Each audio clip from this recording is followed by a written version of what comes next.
Google Drive is all about making it really easy to live life in the cloud. And that starts by making all of your files available on all of your devices anywhere. And to do that, we've built a really nice web interface, desktop sync applications for Windows and for Mac, and also a really, really nice Android app. But like with Chrome, we want Drive to be available on every platform. And so today, I'm really excited to announce we're making it available on iOS and on Chrome OS.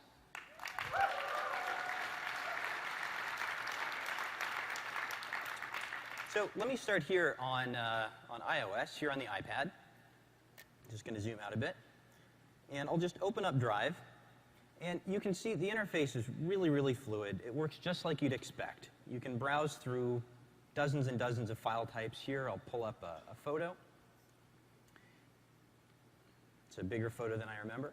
And everything just works like you'd expect. But it's not just browsing that we've made available on the iOS experience. We brought a lot of the best features of Drive right to the mobile and tablet experience. So for example, I'm going to open up this folder of receipts here.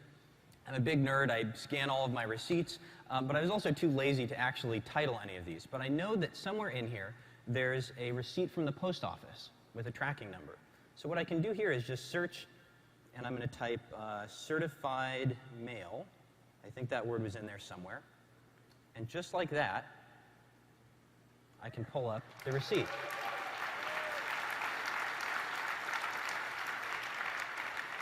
Now, notice this isn't a text file. There's no text in here. I haven't written anything. Instead, we used optical character recognition technology to actually extract the text from the scan, index it, and then make it searchable.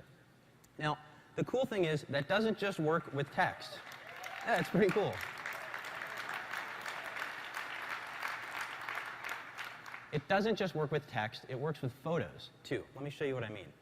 So here I have a big pile of photos. I took a trip with my wife through Africa last year, and I know somewhere in here are photos of us at the pyramids. But again, I didn't title my photos, I didn't add keywords. But if I search for pyramids, just do a search, up come the images of us at the pyramids.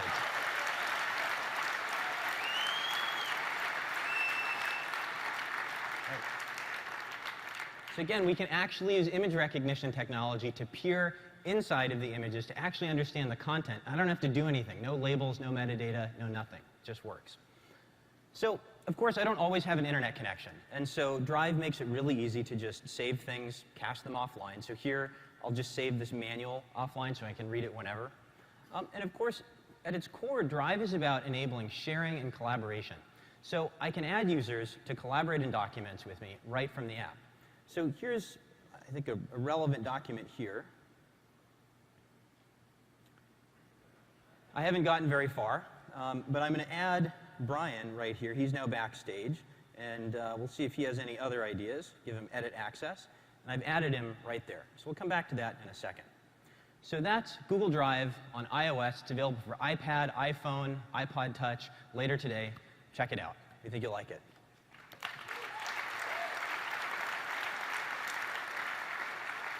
So if we could go over to the Chromebook now, I want to show you Drive on Chrome OS. So, of course, Drive does a lot more than just sync your files to the cloud. It enables some amazing applications, and one of those is real-time collaboration in the cloud with applications like Google Docs. So I'm going to open up this document here.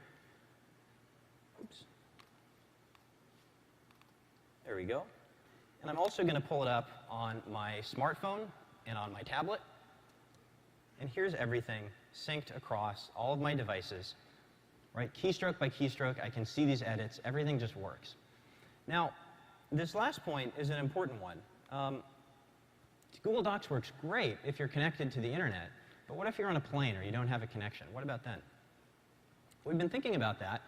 And we're really excited to announce that today, Google Documents works for editing offline.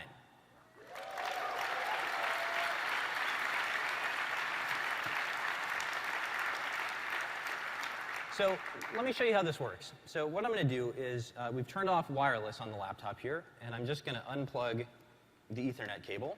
So there it is. It's unplugged. And just to prove to you that I am, in fact, offline, New York Times. no connection. But I can just go back to my Google Doc, and I can keep editing, just like I'm online.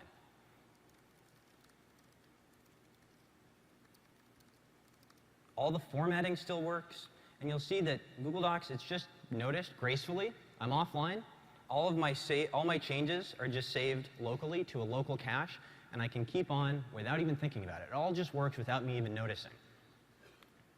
So what I'm going to do now is I've made some changes offline. Maybe Brian and folks backstage are making some more changes. I'm going to close this document. All my changes are saved.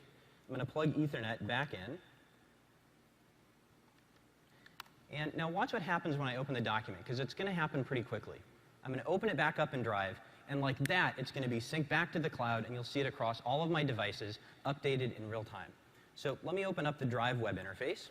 Here it is. I'm going to open up this document and get ready, because it happens quick.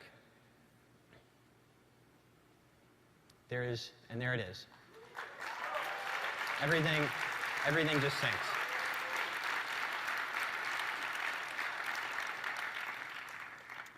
And once you've shown the feature, move on to the next thing. So that's Google Documents working offline. It's available today. We're working on offline presentations and spreadsheets. Those are coming soon. But if you're flying back from Google I/O and you don't have internet on the plane, try out Google Docs. It works great. We think you'll really love it. So Google Docs offline.